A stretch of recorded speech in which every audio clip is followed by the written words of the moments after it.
چو برداشت پرده ز پیش آفتاب، سپیده برآمد بپالود خواب.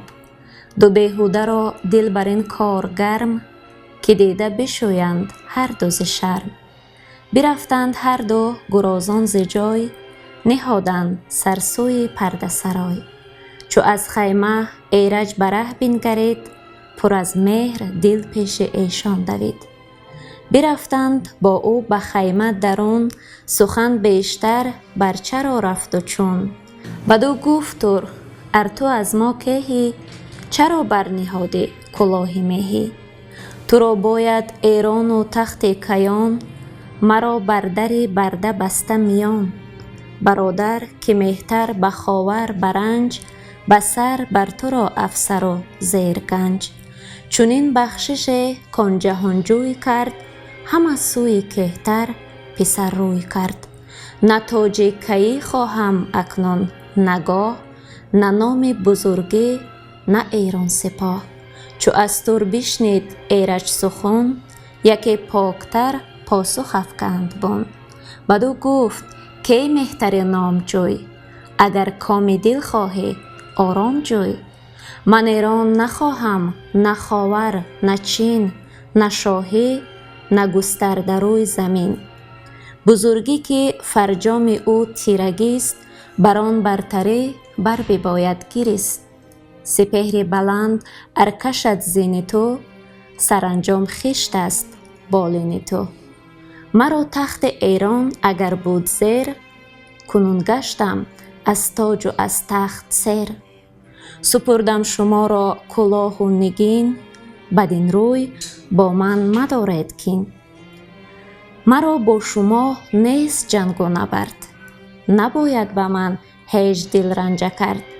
زمانه نخواهم به آزارتان، وگر دور مانم ز دیدارتان. جز از کهتری نیست آیین من، نباشد بجز مردمی دین من. چو بشنید تر از برادر چنین، به ابرو ز خشم اندر آورد چین. نیامدش گفتار ایرج پسند، نبود راستی نزد او ارجمند. به کرسی به خشم اندر آورد پای، همی گفت برخاست هزمان ز جای. ز ناگاه برآمد ز جای نشست، گرفت آنگران کرسی زر به دست. بزد بر سر خسرو تاجدار، از او خواست ایرج به جان زنهار. نیایدت گفت هیچ ترس از خدای، نه شرم از پدر خود همین است رای. مکوش مرا کت سرانجام کار، بگیرد به خون منت روزگار. مکن خویشتن را ز مردم کشان، کزین پس نیابی خود از من نشان. پسندی و همداستانی کنی، که جان داری و جان ستانی کنی. میازار موری که دانه کش است، که جان دارد و جان شیرین خواهش است. بسنده کنم زین جهان گوشه، به کوشش فراز آورم توشه. به خون برادر چی بندی کمر، چی سوزی دل پیر گشته پدر. جهان خواستی یافتی خون مریز، مکن با جهاندار یزدان ستیز. سخن چند بشنید و پاسخ نداد، دلش بود پرخشم و سر پر ز باد. یکی خنجر از موزه بیرون کشید، سر و پای او چادر خون کشید. بدان تیز زهرآبگون خنجرش، همی کرد چاک آن کیان برش. فرود آمد از پای سروی سهی، گسست آن کمرگاه شاهنشهی. دوان خون بران چهره ارغوان، شد آن نامور شهریار جوان. سر تاجور از تن پیلوار، به خنجر جدا کرد و برگشت کار. جهانا بیپروردیش در کنار، وزان پس ندادی به جان زینهار.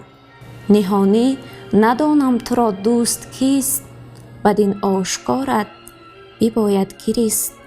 تو نیز ای بخیره خریف گشته مرد، ز بحر جهان دل پر از داغ و درد، چو شاهان به کینه کشه خیر خیر. از این دو ستمگاره اندازه گیر.